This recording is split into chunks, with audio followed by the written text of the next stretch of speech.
Bismillahirrahmanirrahim. Assalamualaikum warahmatullahi wabarakatuh. Hai sahabatku semuanya, ya senang sekali bisa berjumpa dengan teman-teman sekalian. Segala puji bagi Allah Subhanahu wa taala. Alhamdulillahirabbil alamin. Pagi hari yang sejuk, yang segar ini kita masih diberikan kesempatan, kesehatan dan juga nikmat yang banyak untuk bisa kita saling berbagi, saling mencari informasi dan saling juga membagi hal-hal yang bermanfaat untuk kita semuanya. Semoga hari ini lebih baik dari hari kemarin, karena itu merupakan ciri-ciri orang-orang yang beruntung, orang-orang yang berhasil untuk merubah dirinya hari ke hari menjadi lebih baik. Nah, hari ini teman-teman sekalian, ada dua versi istilah yang sekarang dalam dunia pendidikan itu menjadi dilema ya, tapi kita harus menentukan sikap, apakah sikap kita itu memilih yang pertama atau yang kedua ya. Apa itu? Yang pertama, ada teman-teman yang ingin menjadi guru. Yang kedua, setelah menjadi guru ternyata banyak sekali hal-hal yang menjadi ya PR besar baginya. Nah, jadi dua sisi ini adalah dua sisi yang sebelum atau ingin, dan yang kedua adalah sisi yang kedua adalah ketika sesudah, yaitu sudah menjadi.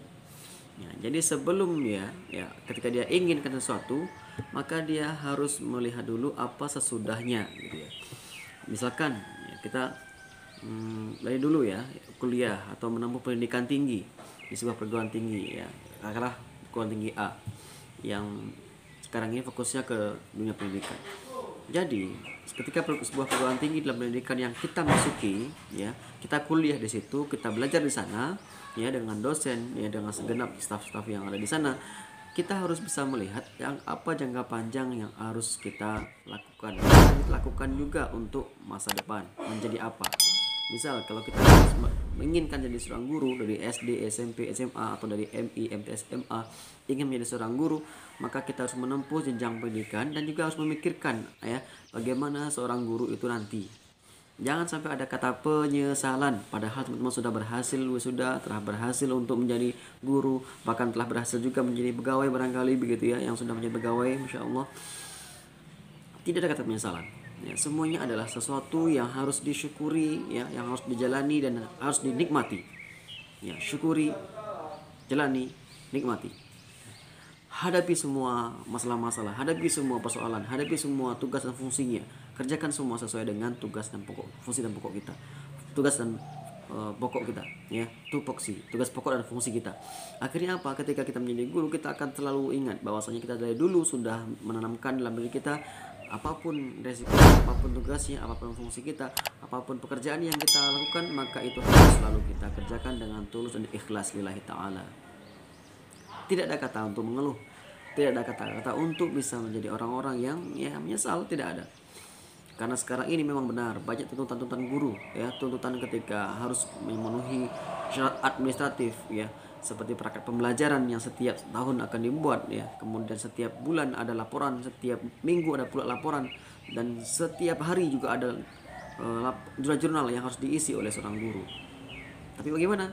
Nah, itulah kewajiban seorang guru ya, secara administratif. Belum lagi ketika nanti di kelas ya, apalagi sekarang ini ketika daring ya, dalam jaringan.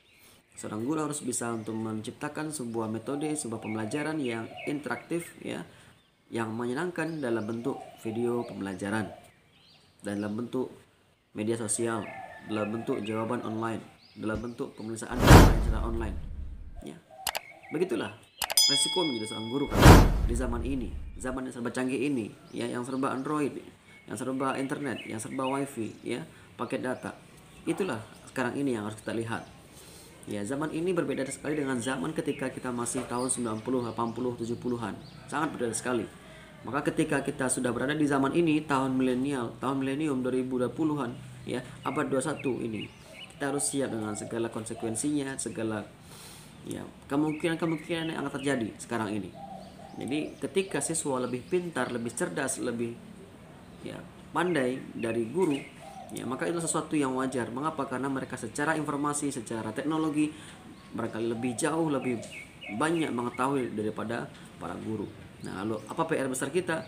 Nah, jauh-jauh hari bagi teman-teman yang sekarang ini menginginkan menjadi seorang guru yang masih jenjang pendidikan ya, sekolah dasar, sekolah menengah atas ya, termasuk ke yang sudah berkuliah sekarang ini, silakan berpikir kembali ya, bagaimana menjadi seorang guru dan juga bagaimana setelah menjadi guru.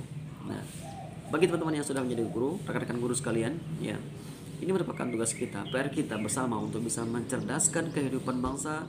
Ini merupakan satu hal yang harus kita perjuangkan terus. Bagaimana apapun yang bisa kita lakukan, ya. Saat ini, ya, pembelajaran kita hari ini, ya, sedang mengalami, ya, perubahan yang luar biasa.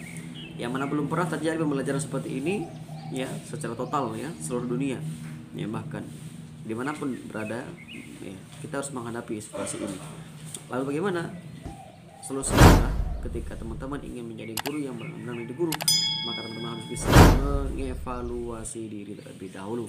Ya, ketika sudah berhasil mengevaluasi sejauh mana kelebihan-kelebihan kita, kekurangan-kekurangan kita, maka disitulah kita berhasil untuk menilai diri kita sendiri dan juga mencari solusi agar kita bisa meminimalisir kekurangan kita dan juga bisa memaksimalkan apa kelebihan kita.